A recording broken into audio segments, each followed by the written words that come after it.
大家好，呢條片係記錄返我哋上年10月去愛丁堡4日3夜嘅行程，亦都係我哋移居英國之後第一個小旅行。事不宜遲，我哋即刻開始啦！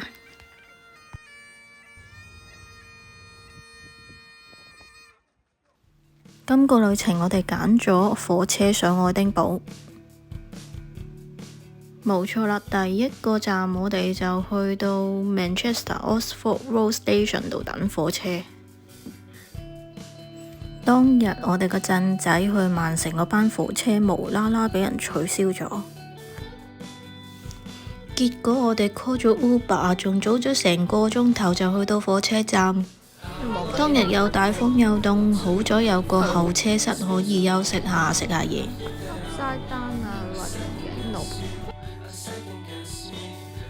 我而家先感受到喺英國火車能夠準時抵達係幾咁感動。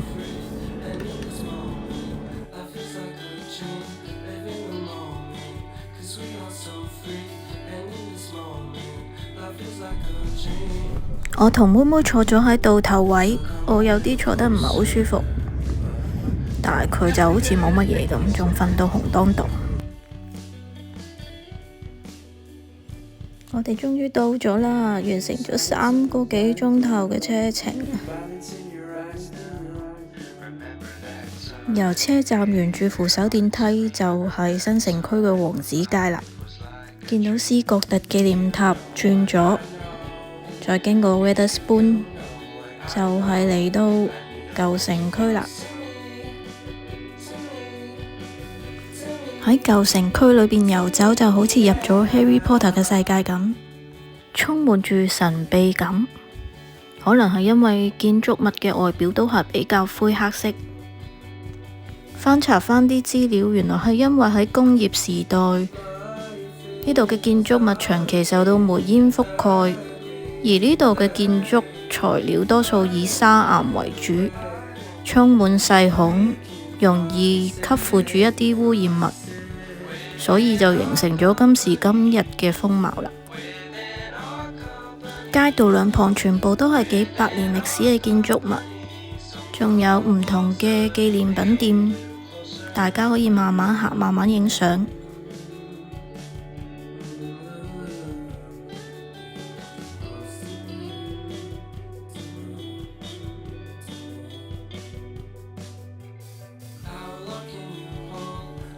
跟住我哋就去咗 check in 今次嘅 Airbnb。呢一個 apartment 呢就位於4樓，有一個客廳、飯廳、廁所、廚房同2間房。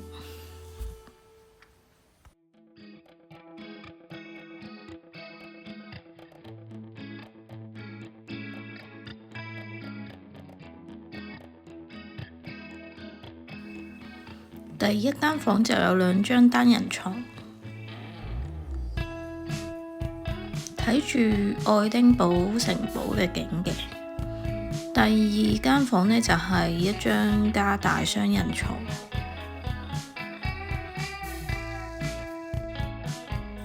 窗邊仲有張凳仔俾你睇返城堡嘅景色。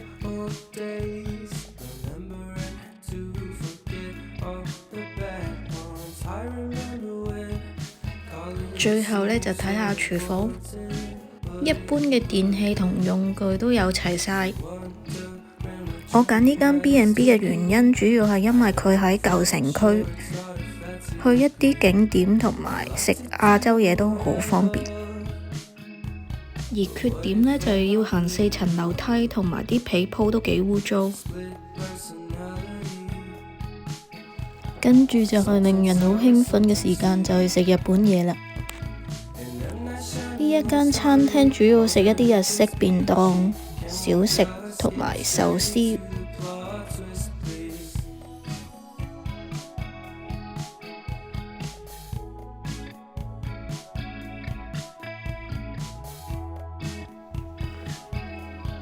我哋點咗唐揚炸雞、椒鹽魷魚、叉燒拉麵、呢個麵豉湯係連住一個便當嘅，呢個係三文魚便當，當然仲有好吸引嘅 sushi roll。呢間餐廳我哋非常推薦食壽司同埋日式小食。你去緊邊啊？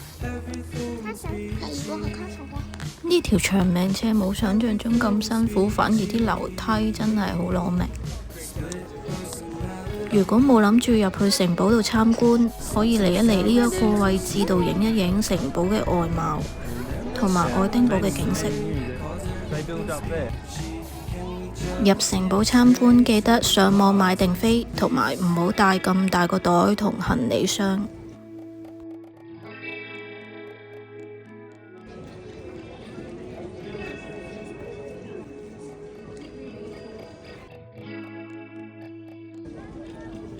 喺呢個位置，下晝1點鐘會有個開禮炮嘅儀式，大家詳情可以留意返官網。成個愛丁堡城堡都唔係走華麗風，好多都係以軍事性質為主，例如呢啲監獄。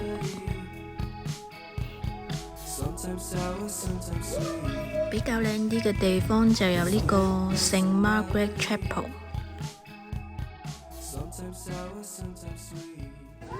第二個呢，就係皇家宮殿 The Royal Palace， 最後就係大宮殿 The Great Hall。當然呢度都係行軍事風，展示唔同嘅盔甲同埋武器。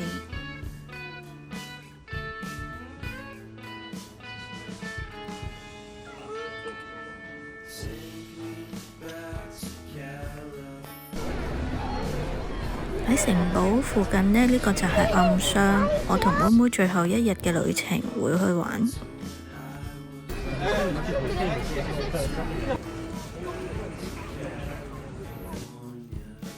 之後我哋嚟到呢間餐廳度食 lunch，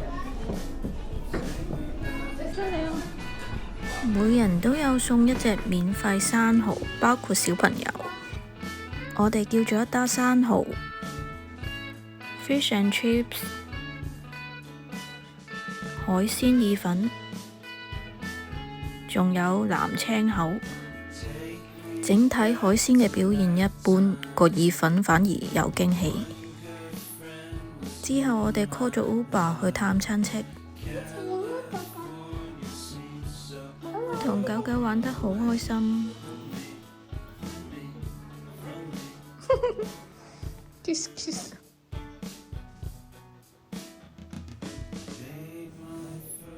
佢哋兩個仲一齊望街，好搞笑。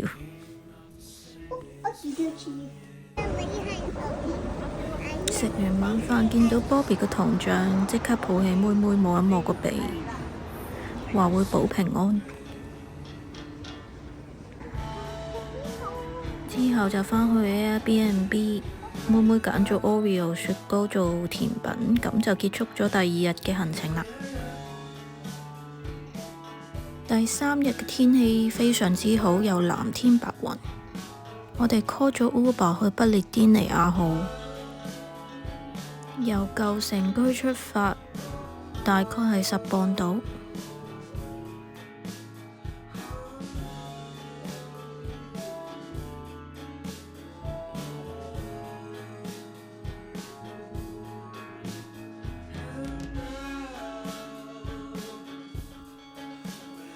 記得入場嘅時候攞個 audio guide， 仲有好熟悉嘅廣東話聽。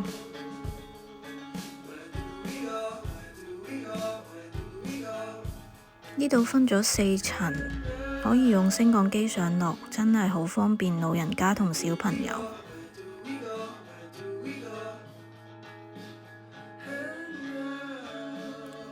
最上層以參觀駕駛室為主，之後可以沿住甲板去欣賞下海景。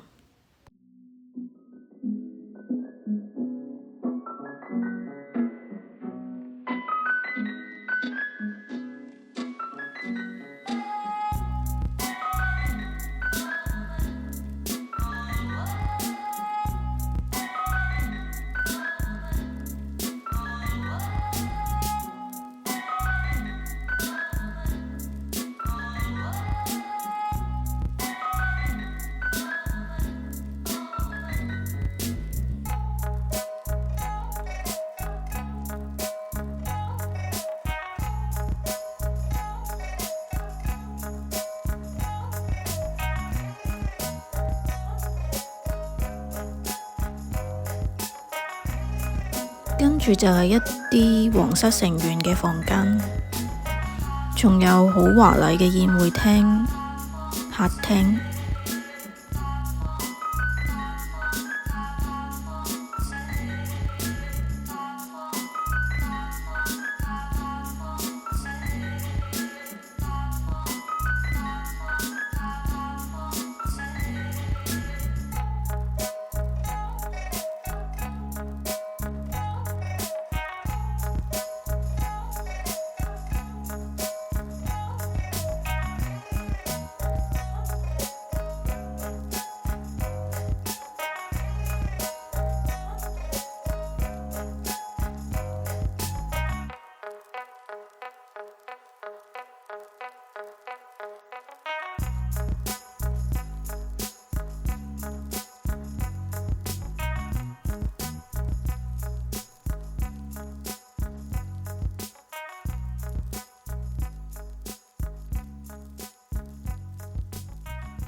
再下一層就以船員嘅工作室、房間同休息室為主。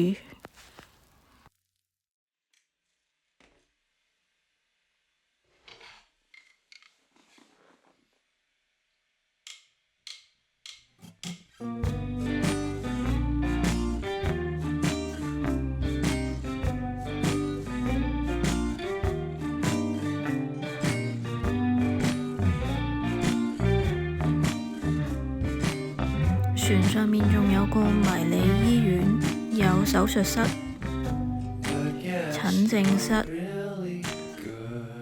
當然仲有病房，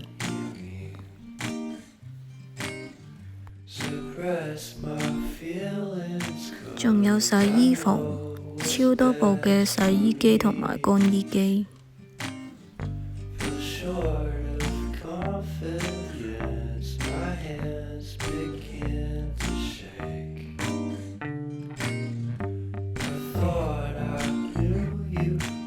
成架船好似巨型版迷宮咁，都幾好玩。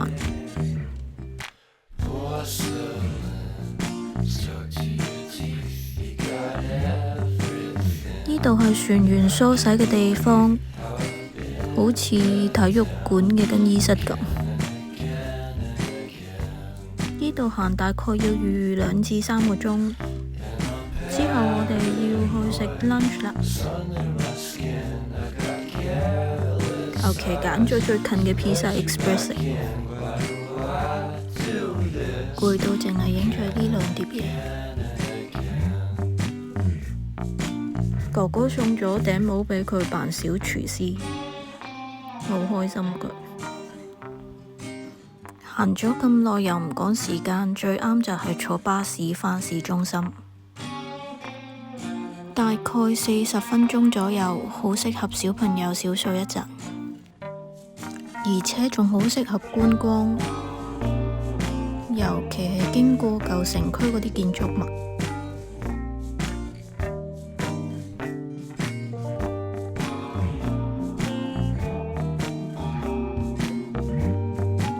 返去 Airbnb 度休息一陣，我哋落街食咗越南粉。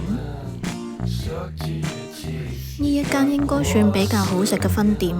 之後我哋去過曼城嗰間食，又凍又唔好食。另外，如果嗌兒童餐，千祈唔好嗌炸雞塊同埋飯。應該係妹妹第一次 order 食物，好大聲，好犀利。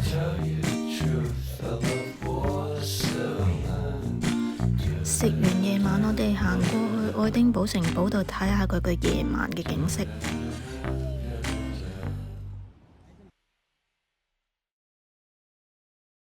朝早起身，妹妹嘅心情麻麻地，唔緊要。check out 完之後，我會帶佢去玩。我哋去邊度玩啊？係啊，開唔開心啊？開心。好啊。呢個暗箱都好多人去參觀㗎，除咗小朋友鍾意，大朋友都好多，差唔多每個樓層都人逼人。妹妹見到啲萬聖節嘅裝飾同埋旋轉 pattern 都已經好興奮。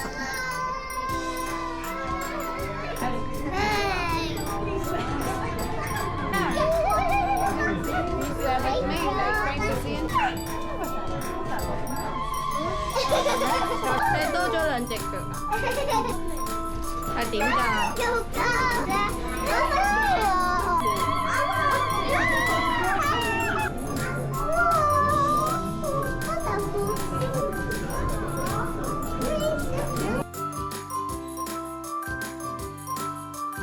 有人話呢個熱感探測儀可以 check 到腫瘤，真係信不信由你。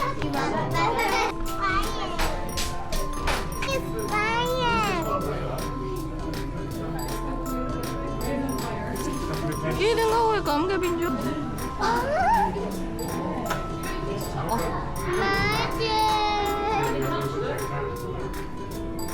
係咯。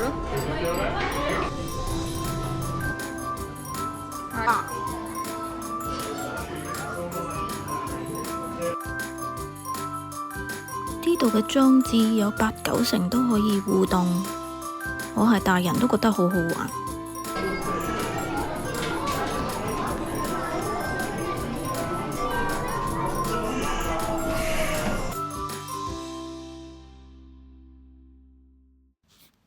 呢一個係可以捕捉自己嘅影，好特別。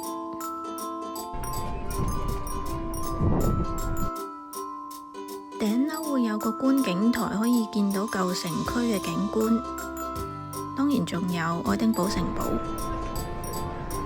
真係好靚啊！當日嘅景色。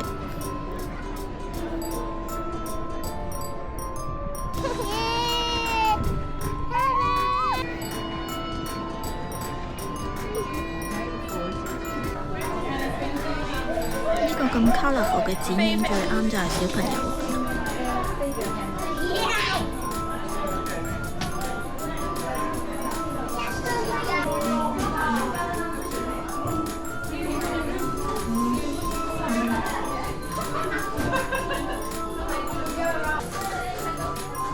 有位太太主動幫手我哋先影到呢條片，好可愛啊，好細粒。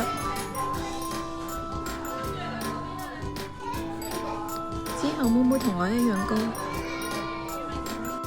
一個景點係暗箱最出名嘅，我以為我嚟打卡㗎咋，原來真係超級暈，唔好睇小佢。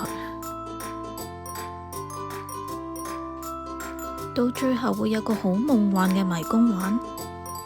四面都係鏡，所以記得要戴返個手套。迷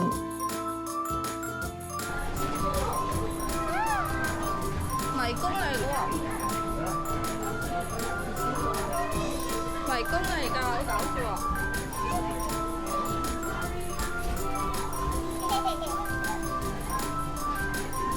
靚唔靚啊？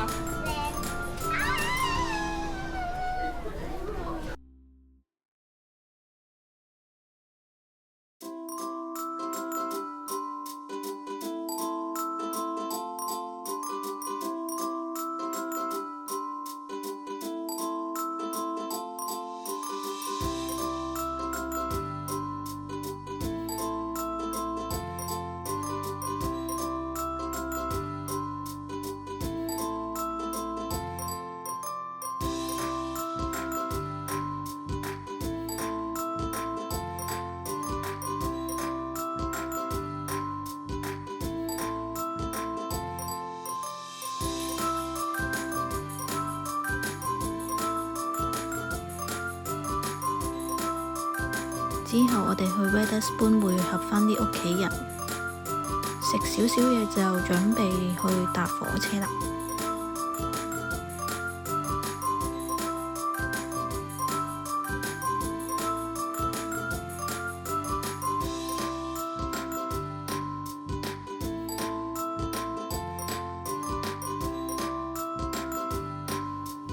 就咁樣4日3夜嘅行程圓滿結束。